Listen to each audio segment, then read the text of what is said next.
아주 마이크는 안 좋았는데 목소리도 좋게 낭송을 잘 해주셨습니다. 이어서 주제 발표 시간입니다. 우리 이영숙 박사님 나오셔서 거기서 하실래요? 나오셔서 하시겠어요? 예. 한국 문인들의 인성 함양을 위한 성품 교육의 중요성 하실 텐데요. 양력은 그 핸드북 뒤쪽을 참조하시면 자세하게 나와 있습니다. 그리고 제가 우리 이영숙 박사님을 주제 발표 세미나 강사로 초빙하면서 직접 성품 학교인가요? 네, 거기를 방문을 했었어요. 갔더니 어린 아이들부터 이렇게 인성교육을 시키시고 영어교육도 시키시고 여러 가지 활발하게 활동하시고 또 여러 방송국 그리고 세바시 그리고 외국까지도 이렇게 종횡무진하시면서 성품교육의 대가로서 전문가로서 인성교육을 열심히 하고 계십니다. 앞으로도 우리 이영숙 박사님 여러분들 많이 좋아해 주시고 사랑해 주시고 만나시고 인사해 주시고 오늘 강의가 인성을 함양하는 데 있어서 좋은 시간이 되었으면 좋겠습니다. 우리 이영숙 박사님 모시겠습니다. 네.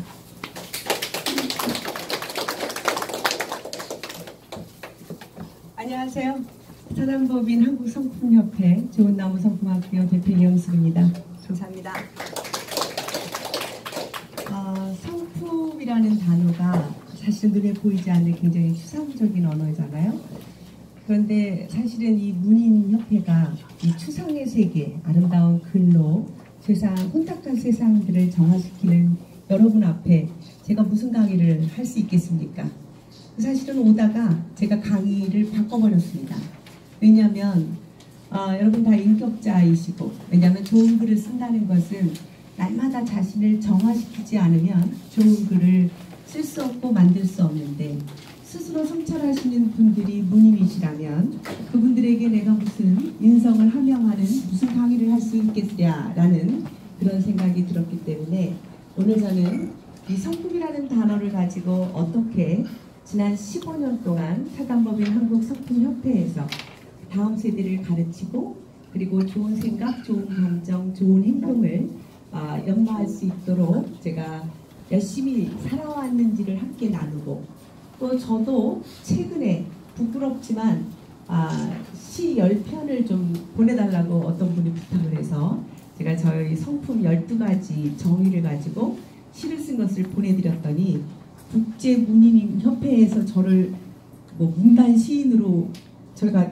당선이 됐다고 이렇게 연락이 와서, 제가 그렇다면 그 시로 함께 나누면서 우리가 함께 이 시의 세계 속에서 우리가 그 아름다운 인성을 어떻게 갈고 닦아야 하는지를 함께 고심해보는 시간이 오히려 어르신들께 대한 예의가 아닌가 이런 생각을 해서, 제가 오늘은 그 한국 문인들을 위한 인성 함양을 위한 성품교육의 중요성이 강의라고 생각하지 마시고 우리가 함께 글을 쓰고 혼탁한 세상을 아름답게 정화시키려고 애쓰는 우리들의 이 세상을 어떻게 더 아름다운 세상을 만들어갈 수 있는지를 함께 생각해보는 그리고 나누어보는 귀중한 시간이 되었으면 합니다.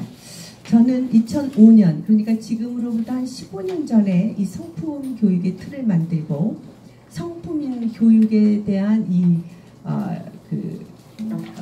특허를 2개를 받게 되고, 또 이 성품 교육으로 어떻게 그 아이들에게 독서를 통한 그 토론과 발표 이런 것들을 통해서 좋은 성품을 키울 수 있을까 하는 르하우 교육의 교육 방법론을 설계함으로 특허를 3개를 받게 되었습니다. 그리고 이 특허 3개와 또 저작권이 제가 한 800개의 미국과 한국의 저작권이 있는데, 그 저작권들을 통해서 이제 교과서를 만들고 여러분 그 나와 있는데 지금 태아교육서부터 시니어 교육까지 이 연령에 맞는 성품 교육을 해오고 있는 교육하는 사람입니다. 저는 성품이라는 단어 처음에는 굉장히 추상적이었지만 이제는 아주 구체적으로 손에 잡을 수 있는 우리들의 과업 그리고 우리가 반드시 해야 할 일들이라고 생각하면서 이 길을 걷고 있습니다.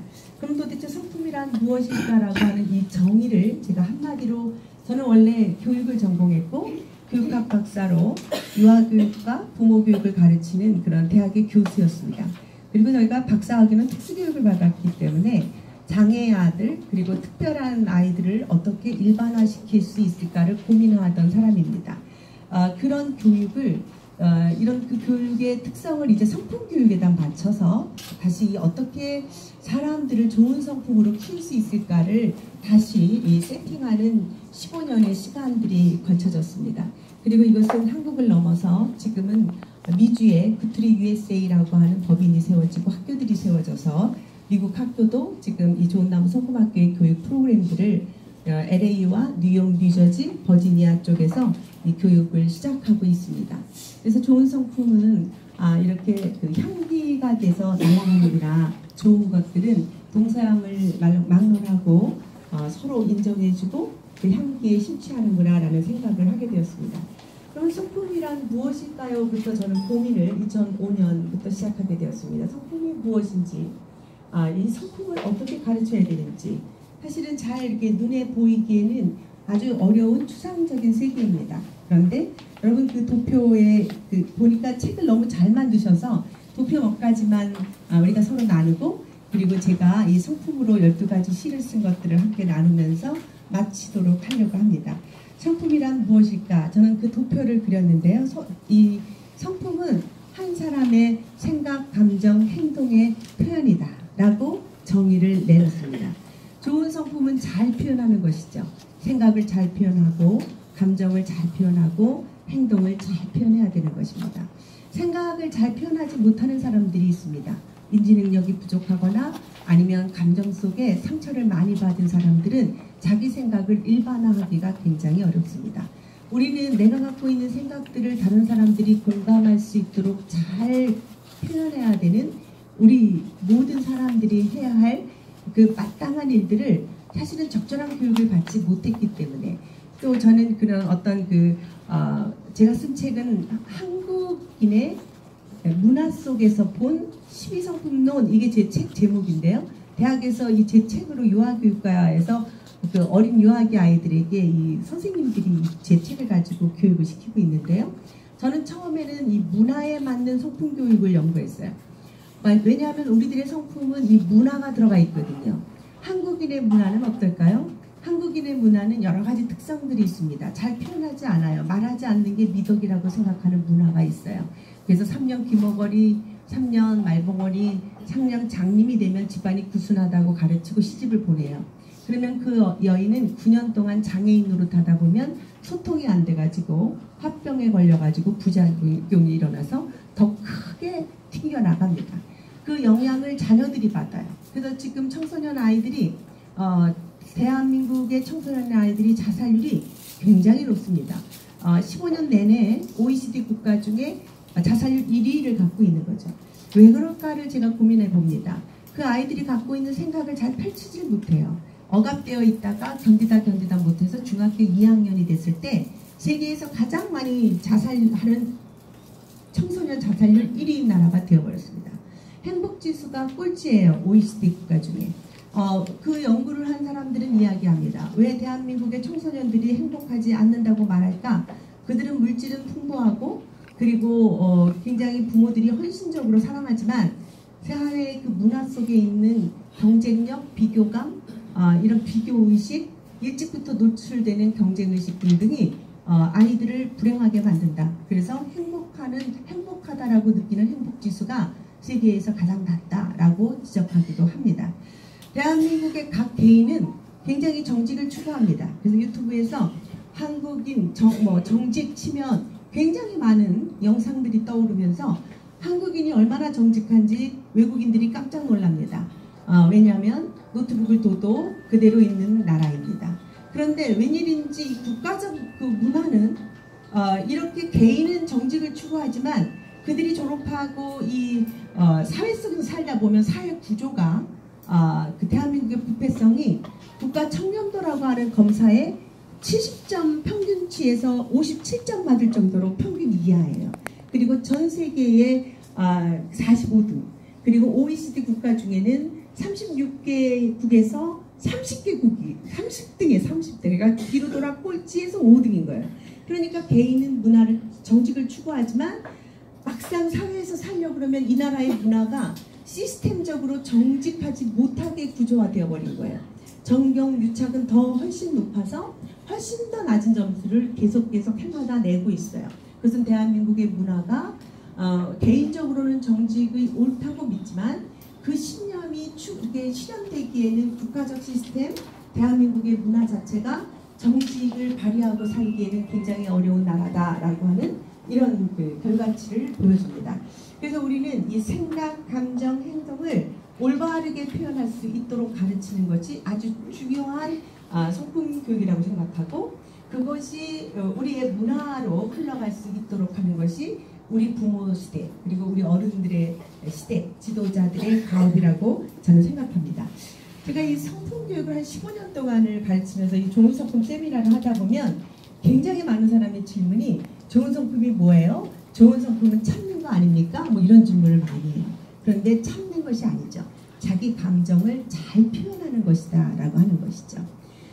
대한민국의 사람들은 욱하는 성품이 있어서 요즘 계속 나오는 것이 욱해가지고 사람을 살인해요. 그런데 그 사람은 원래는 굉장히 좋은 사람이었다고 말들 합니다. 왜 그럴까요? 그들의 행동 속에 예의와 매너와 그리고 절제와 인내라든지 이런 그 자신의 감정적인 요소들을 잘 다스려서 좋은 행동으로 나오는 이 갭가지의 사이를 우리가 연습하지 못했던 것이라고 저는 결론을 내립니다. 그래서 좋은 성품이란 더 좋은 생각, 더 좋은 감정, 더 좋은 행동으로 갈등과 위기가 있을 때 해결할 수 있는 능력이다라고 저는 정의를 내렸습니다. 그러면 성품 교육이 왜 중요할까요? 이 성품은 저는 그렇게 생각합니다.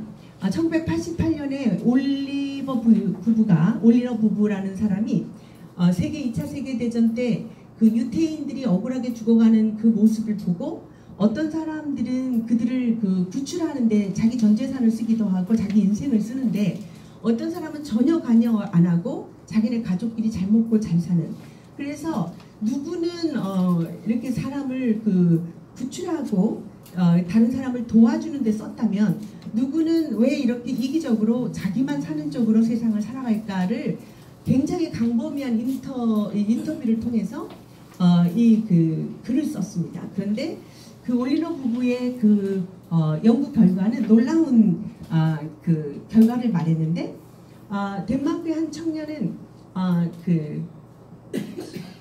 유태인들을 아주 부자였는데 배를 하나 사가지고 그들을 다 실어서 한 700명 이상을 구출했어요. 기자가 와서 말했습니다. 당신은 어떻게 그런 일을 할 수가 있었습니까? 라고 할 때 그 사람은 이렇게 말했습니다. 덴마크는 정전이 돼도 가게에 도둑이 안 들어서 남의 물건을 훔쳐가는 사람이 없는데 어떻게 애꿎은 남의 생명을 이렇게 앗아갈 수가 있겠습니까? 라는 걸 볼 수가 없어서 내가 내 재산을 들여서 그 사람들을 구출했습니다. 이렇게 말했던 거죠. 수잔이라는 사람은 수학 교사였는데 유태인 학생들을 학교 강당에다 숨겼습니다. 그리고 자기 월급을 다 털어가지고 빵과 우유를 사주면서 학생들을 살려놨어요. 나중에 전쟁이 끝난 다음에 어떻게 당신은 당신의 월급을 다 투자하면서까지 이런 일을 할 수 있었습니까? 라고 했을 때 그 사람은 이렇게 말했어요. 우리 부모님은 남을 돕는 것이, 친절하게 대하는 것이 가장 귀한 가치라고 했습니다. 어떤 여인은 아우슈비츠 수용소에서 제수복을 입고 도망친 유태인들을 목숨 걸고 살려줬어요. 그래서 사람들이 물어봤습니다. 전쟁이 끝난 당신은 어떻게 그런 일을 할 수 있었습니까? 어떻게 그렇게 용감할 수 있었습니까? 라고 했을 때 그분은 이렇게 말했습니다. 우리 루터교 목사님이 어느 날 설교를 하셨는데 우리는 죄 없는 사람, 불쌍한 사람, 우리 이웃들을 도와야 된다고 말했습니다. 그래서 나는 그것을 실천한 것 뿐입니다. 이렇게 말했어요. 그러니까 성품이라고 하는 것은 그냥 나오는 것이 아니고 교육으로 가능하다는 거죠. 국가에서 배우고 국민으로서 배우고 문화 속에서 배우는 것이고 가정교육 속에서 배우는 것이고 사회에 영향력 있는 사람들의 말 한마디가 그렇게 위대한 행동을 낳을 수 있다는 거죠. 그래서 우리는 성품은 교육의 중요성이 있어요. 가르치지 않으면 배울 수가 없다는 거죠. 그래서 우리는 성품을 가르쳐야 된다라고 하는 것입니다. 바이런 시인은 이런 말을 했어요. 언어는 사상이다. 이 말이 사상이 되어서 수백 가지, 수천 가지로 전 세계에 퍼져나간다. 여러분들이 그렇게 하시는 거죠. 여러분들의 생각을 언어로 쓰고 그 언어들이 온 세상을 향해 나가서 그 글들을 보고 감탄이 되면 사람들이 정화되고 좋은 뜻으로 사람들이 향하게 하는 것, 이게 바로 여러분들이 하시는 일이라고 저는 생각을 합니다. 그래서 우리가 우리의 말 한마디가 얼마나 소중한지, 그리고 이 언어가 얼마나 우리들의 사상이고 생각들인지를 우리는 정말 절실하게 느낄 수가 없는데, 다 어떻게 하면 이것이 정말 좋은 세상으로 만들어질 것인가? 가르치지 않으면 배울 수 없다라고 하는 것입니다. 그래서 먼저 가신 분들이 길이 되어 주셔야 되는 것이죠. 그렇다면 여러분 그 표 3을 좀 보시면요, 아주 책을 잘 만드셨기 때문에 저는 책만 가지고 이렇게 해도 참 좋은 상황이 된 것 같아요. 한국 문화와 한국인의 소품 특징이 있습니다. 그래서 저는 이것이 이제 9가지 특색으로 제가 이 책을 쓰게 됐는데요. 첫째는 한국 문화 속에서 12성품 교육의 9가지 특색입니다. 첫째는 제가 그 성품 교육의 프로그램의 특징으로 하나 만든 것은 정신적, 심리적, 행동적 특징에 맞게 구원했다라고 하는 거예요. 각 사람마다, 각 연령마다 정신적, 심리적, 행동적 특징이 달라요.